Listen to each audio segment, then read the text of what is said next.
Hello and welcome, or welcome back to the Three Strands Pod. I don't know why I'm talking like this, but let's go with it.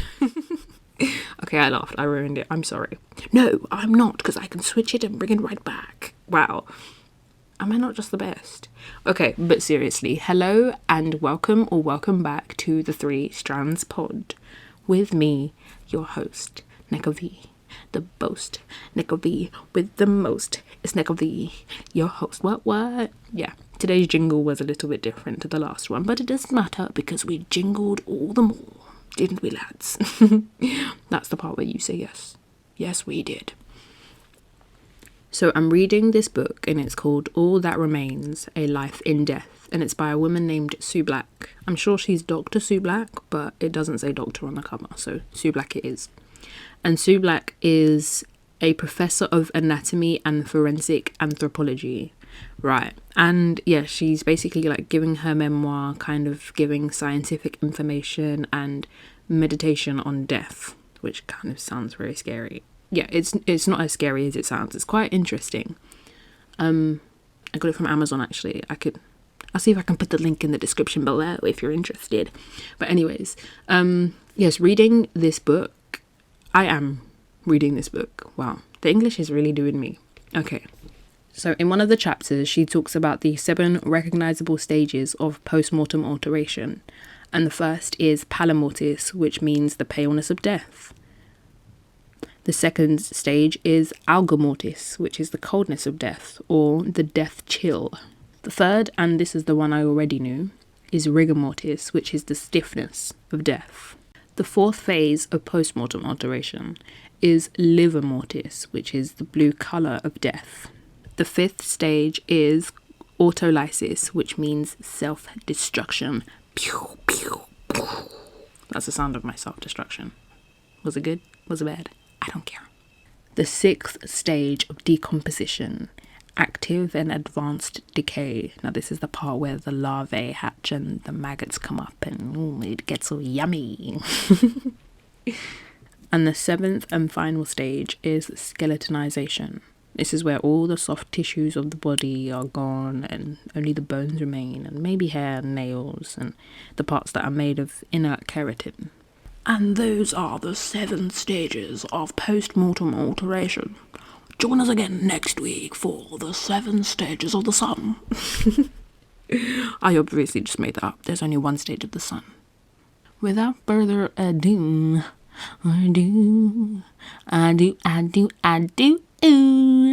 cue the intro.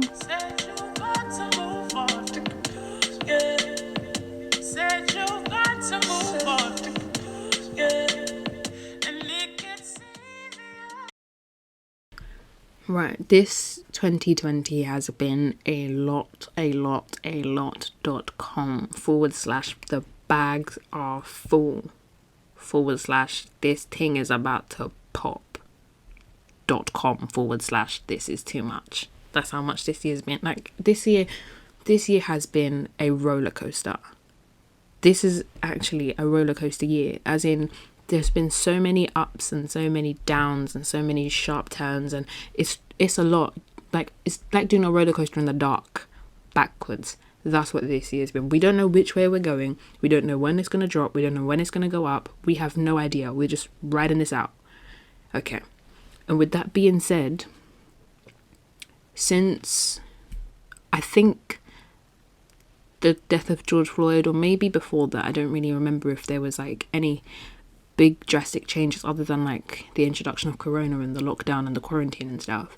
But I think since George Floyd's death, there have just been these mass reports of different unexplainable deaths of black people everywhere.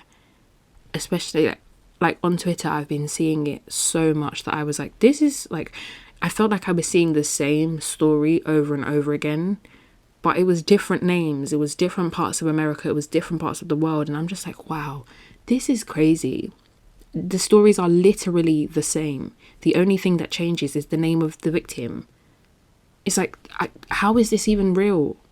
It's like so many crazy things have been happening to black people. Like the black trauma this year is on a million. 1,000,000%. Like, the world right now is really going through it. And black people, as always, are really going through it. And this episode is going to be a little bit heavy on the heart because we're going to be talking about death. Yeah, we're inviting her in. But, you know, death is a part of life. Even though I'm speaking personally here, it's a bit hard to comprehend. Like, I don't really understand how death works. Like, you know, someone can be here today and then tomorrow and then I'll never ever see them again. It's very hard to understand, but it affects everybody.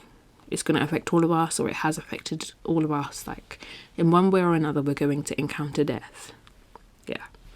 So, I have a few stories and cases that I did a little bit of research into. Some of the names of the victims you may have already heard of, like I said, because they were everywhere, all over social media and stuff. This was some of them a few months back, some of them more recent, but nonetheless hurtful and hard to bear. But I feel it is only fair to not forget the names of the people who have been so, I think, brutal. Brutal is an accurate word to describe the nature of their deaths. So brutally killed. Okay. So the story of Oluwatoyin Salau, I'm not sure how to pronounce her name, my apologies. It's Salau. Right, and so Toyin was 19 years old at the time of her death. This is in Tallahassee, Florida. And there are actually tweets from her Twitter account that she made on the 6th of June 2020. I'll see if I can find the link and put it in the description. I'll put it somewhere in case you're interested. And she made tweets from her account of harassment that she had encountered that morning at around 5:30 by a black man. And she was staying at a church because she was trying to seek refuge from what she says was, quote, unjust living conditions. Then she went to the man's house. She said she didn't have her glasses and she didn't have her phone. She had poor vision, sorry.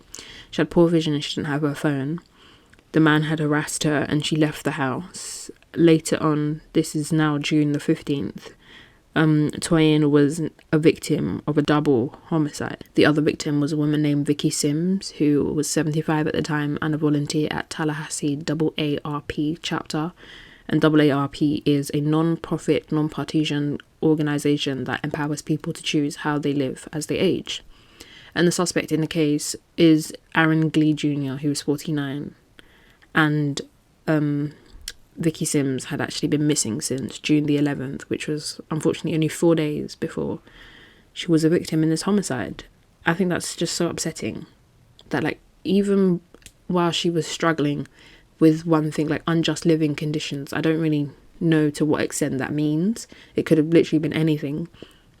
She felt like she could have trusted this man to help her because he had led her to, oh my gosh, this English. He had led her to believe that he could help her. I think it's very hard in this time when you want to believe that there is good in the world, that people can help you. And then in the end, she ends up a victim in a homicide. I think that's just absolutely disgusting. I think it's just so sad. Oh, life. Now, this is the part that really confused me. Although Toyin's story wasn't an example of the repetitive outline of the story that I kept hearing, it is a sad case where a young woman of just 19 years ends up being a victim in a double homicide after actually saying that she had been harassed by this man, that she needs help. Yeah. And so another case that I looked into actually took place in Palmdale, California, and it's about a man named Robert Fuller, who was a 24-year-old black man, and he was found hanging from a tree near City Hall. And the Los Angeles Sheriff's Office originally said that they believe Fuller died by suicide. Now, that's a quote. And this is crazy. This is actually crazy. Like, the cheek of them to say he died by suicide, when there has been a history of black men, black women, black people being hung up by trees, and they had the audacity to say that they believed it was a suicide. Now, let me tell you something.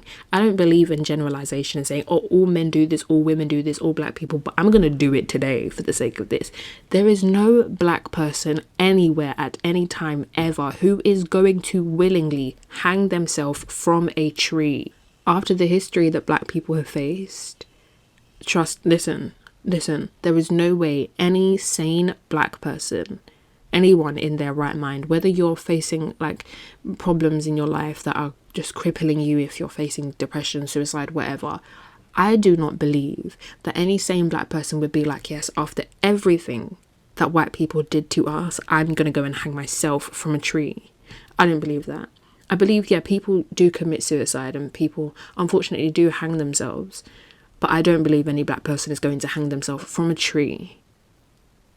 And they had the audacity to say that it was suicide. Now, you can just be like, oh, yeah, but Neka, maybe it was.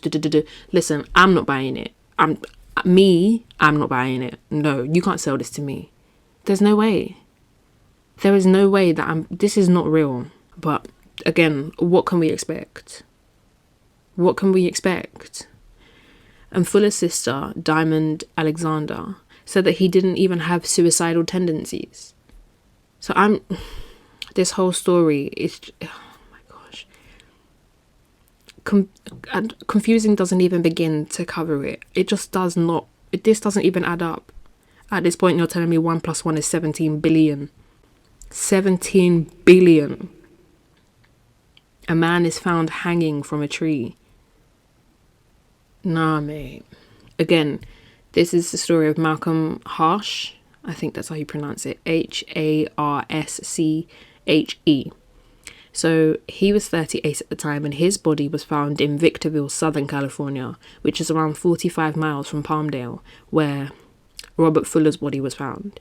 And the San Bernardino County Sheriff's Department said that there was, quote, no foul play suspected. Again, they're trying to say that it was suicide. How can you say there was no foul play? Again, this is another black man found hanging from a tree, and they're just trying to write it off with this blasé excuse, like, oh, it's just suicide, no foul play, we don't know what happened here. No, you do know what happened here. Listen, I'm telling you, this was racially motivated. Somebody is hanging black people in this day, and as in this was 2020. This was this year. You're really, really, really trying to tell me that there's no foul play, this was suicide, we can't think of anything else that could have happened. Really?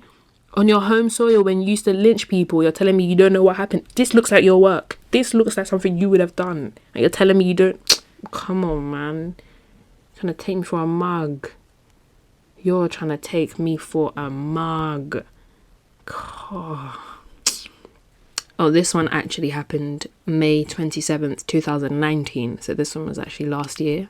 But the police found the body of a black queer homeless person hanging from a tree in Rocky Butte Park. This was in Portland, Mercury. The Portland Police Bureau claimed that the death of Otis, or Tete as she was sometimes referred to as, Otis or Tete Gully's death was a suicide, aged 31. This story was quite unfortunate because the majority of Tete's adult life was spent homeless and battling mental illness and working for homeless services, a non-profit organisation to find housing before her death. And her family actually had come out and said that she had never even attempted to harm herself before. And at first, when they were told about the body, they believed that it was a case of mistaken identity. And they weren't even allowed to actually view her body and confirm that it was her until a week after she had died.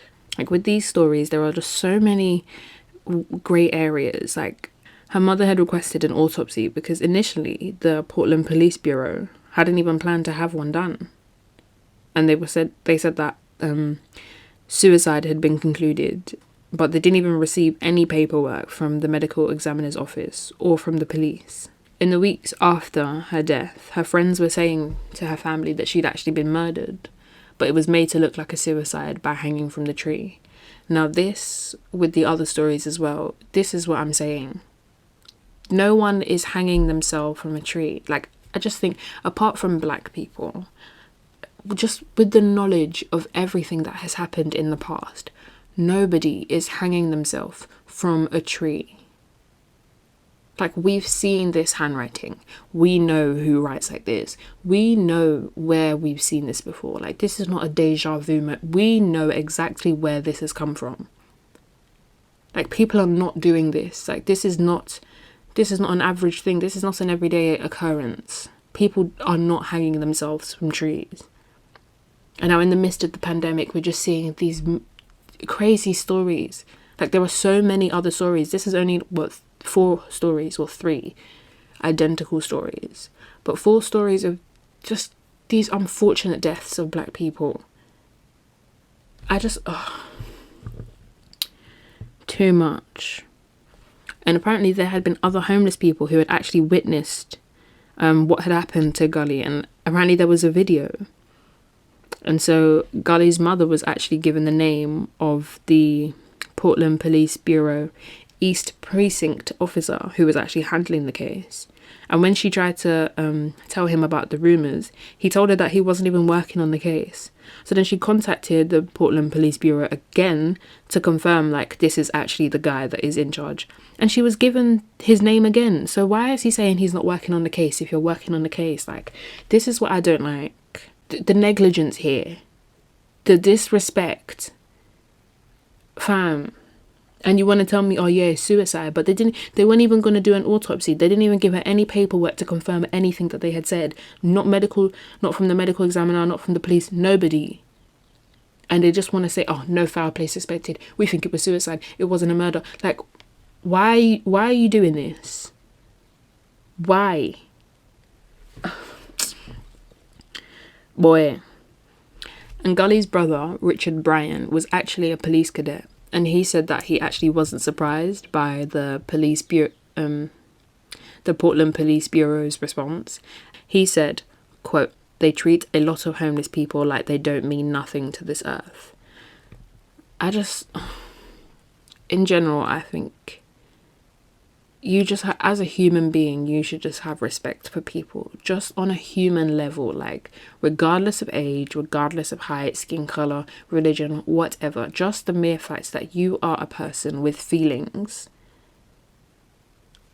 there should be some respect, homeless or otherwise. Like, a person has died.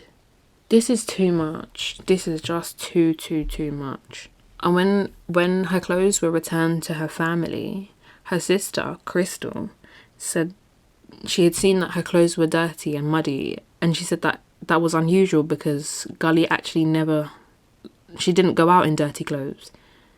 She said it was very unusual, especially on the day that she died. But here's the interesting part. The Portland Police Bureau is yet to respond to the Mercury's public records request for a copy of the police report. Do we think we're going to get that copy of the police report? I'm putting my money on no. You guys can say yes. You can say no. I mean, don't hold your breath. The amount of hate that people have in this world, it never ceases to amaze me, you know. That people really are not interested in doing their job. Like, why would you agree to be a police officer, to serve the people, to protect, if you're not even going to do that? Greed, power, corruption, that is literally what runs the world today. That's just so sad. That people are willing to watch people die in the streets, or people are willing to not do their job. It's like, your job is to be a cook, but you're poisoning the food. Why are you a cook? Why? You have no intentions of cooking food for people. You just want to kill people. If you have said that you are going to be a police officer, you cannot be a murderer. If your job is to look into the deaths, the murders, the missing cases, the thefts, the robberies, the attacks, the harassment, all of that, then you cannot be the harasser. You cannot be the murderer. You cannot be the one holding the gun to the people. That's not your job. That's not your job at all. Why would you sign up to be a police officer if you just want to be a murderer? My friend, go and be a murderer then. No, don't go and wear a badge and say, yeah, I'm serving the country. No, you're not. You're serving your own personal greedy interests. And it's like, oh yeah, but there are good cops and there are bad cops. But no, you can't be a bad cop. That doesn't make sense. I can't be a bad cook. I'm not a cook then, am I? I'm just pretending. I'm just trying to make food for me. I'm just experimenting. I'm just an experimenter. You need to be serious about your job. You need to protect the people. You cannot be covering for the people that are doing modern day lynchings. This is literally hate crime.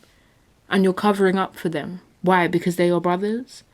Brothers in arms or brothers in blue or whatever? No. That is entirely not your job. Oh my gosh.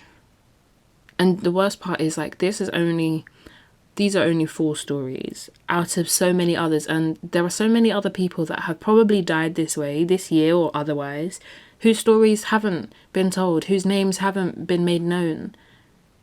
This is so, like, 3 identical stories, like people hanging from trees, and then they're like, oh, suicide, no foul play, this is just normal, this must have just, it must have just happened.